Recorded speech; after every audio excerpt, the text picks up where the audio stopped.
কি খবৰ আপোনালোকৰ? চ' আমি যিটো আজি টপিকত কথা পাতিবলৈ ওলাইছোঁ সেইটো হৈছে KTM গ্ৰুপ। KTM গ্ৰুপ বুলি ক'লে আপোনালোকৰ মনত কি আহে? স্পীড, এডভেঞ্চাৰ, ৰিলায়েবিলিটি, ষ্টাইল, হয়নে? চ' সেই যিটো ষ্টাইল, এডভেঞ্চাৰ, ৰিলায়েবিলিটিৰ বাইক কোম্পানী KTM। চ' KTMৰ ৰিচেণ্টলি এনেকুৱা অৱস্থা হৈছিলে তেওঁলোকে বেংক্ৰাপচি ফাইল কৰিবলগীয়া হৈছিলে আৰু সেই বেংক্ৰাপচিৰ পৰা তেওঁলোকক উলিয়াবলৈ আহিছিলে আমাৰ এটা ইণ্ডিয়ান কোম্পানী যিটো আছে বাজাজ। চ' বাজাজে ৰিচেণ্টলি তেওঁলোকক এৰাউণ্ড 7,000 crore rupees দি বেংক্ৰাপচিৰ পৰা মুক্ত কৰিলে, মানে বচালে। তেওঁলোকৰ ডেডলাইন আছিলে এৰাউণ্ড 25 মে আৰু তেওঁলোকৰ ডেটটো পে' কৰি দিছে বাজাজে 23 মে।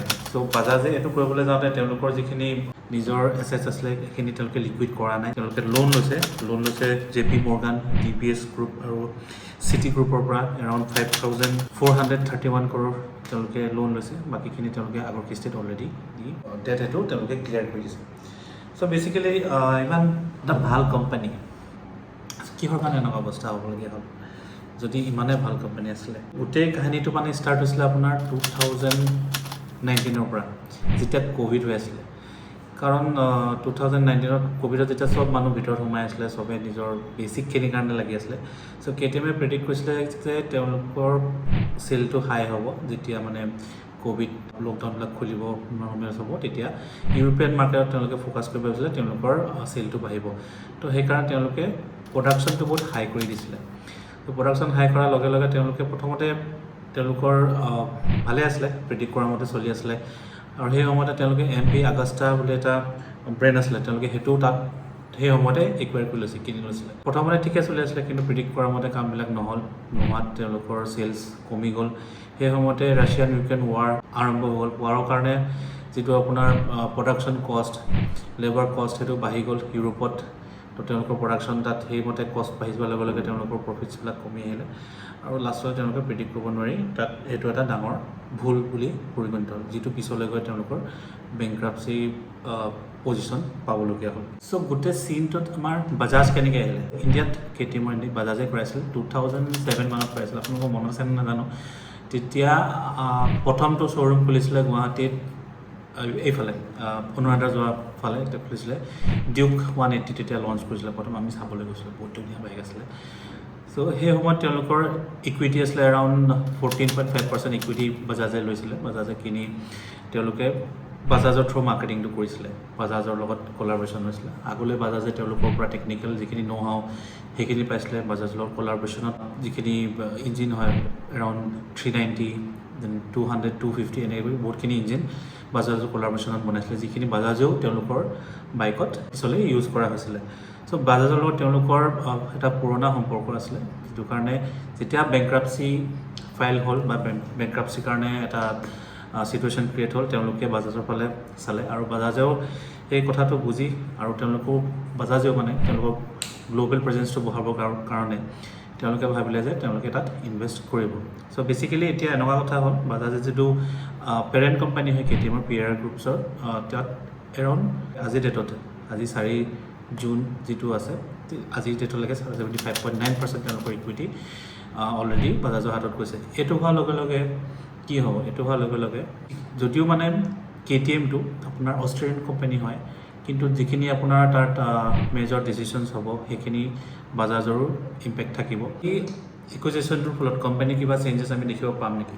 তো বৰ্তমান বিশেষ এনেকুৱা ধৰণৰ চেঞ্জেছ মানে বাহিৰৰ পৰা দেখিবলগীয়া নাপাম। যিখিনি মেনেজমেণ্ট আছে, মেনেজমেণ্ট ডিচিশ্যনছত বাজাজৰ এটা বিশেষ ভূমিকা সদায় থাকিব, কাৰণ তেওঁলোক মেজৰ ষ্টেক হোল্ডাৰ্ছ হৈ গ'ল।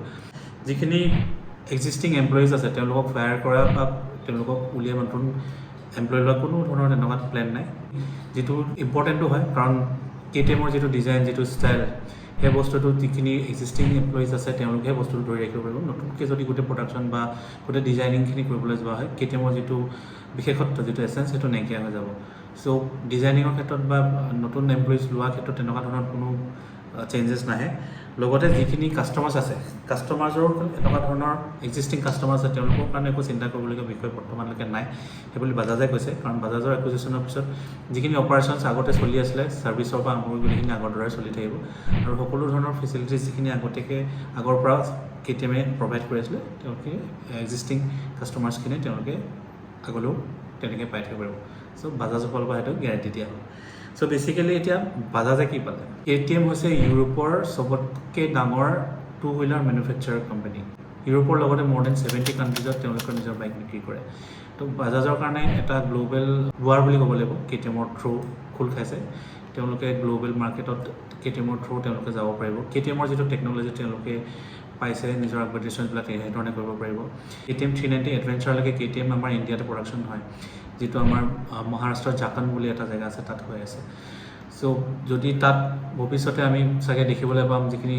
তেওঁলোকৰ ডাঙৰ CC bike more than 700-1200 CC বাইকখিনিও প্ৰডাকশ্যন যদি ইয়াতে হয় তো ইণ্ডিয়াৰ যিখিনি বাইকাৰ্ছ হয় কাষ্টমাৰ্ছ হয় তেওঁলোকে সেই বাইকছখিনি অলপ কম দামত ইয়াতে এনজয় কৰিব পাৰিব চ' ন' ডাউট KTM এখন বহুত ভাল বাইক হয় KTM এডভেঞ্চাৰখনটো মোৰ one of the favourite bike হয় যদিও মই হিমালয়ান চলাওঁ KTM 390খন ওৱান অফ দ্য মানে ভাল বাইক বুলি মই ভাবোঁ আৰু বহুত ভাল পাৰফৰ্মেঞ্চ দিয়ে ইয়াত ট্ৰেইনত আৰু ইমান এখন ভাল বাইক যদি এনেকুৱা ধৰণৰ কোম্পানী মানে ডিচিশ্যনটো নাইকিয়া হৈ যাব লগা সেইটো বহুত বেয়া কথা বাজাজে যিটো ডিচিশ্যনছ লৈছে সেইটো as a Indian as a ভাৰতীয় আমিও প্ৰাউড কৰিব লাগে এটা বাজাজে এইটো প্ৰুভ কৰিলে যে গ্ল'বেল মাৰ্কেটত ইণ্ডিয়ান কোম্পানীজৰ এইটো কেপাবিলিটি আছে যে তেওঁলোকে গ্ল'বেল কোম্পানীক একুৱায়াৰ কৰি গ্ল'বেলি তেওঁলোকক আকৌ ৰিষ্টাব্লিছ কৰিব পাৰে চ' আমাৰ কাৰণে ভাল কথা ইণ্ডিয়াৰ কাৰণে ভাল কথা আৰু মটৰচাইকেল কমিউনিটিৰ কাৰণে ভাল কথা যে KTM ব্ৰেণ্ডটো ছাৰ্ভাইভ কৰি গ'ল আৰু আগলৈও আমি KTMৰ ভাল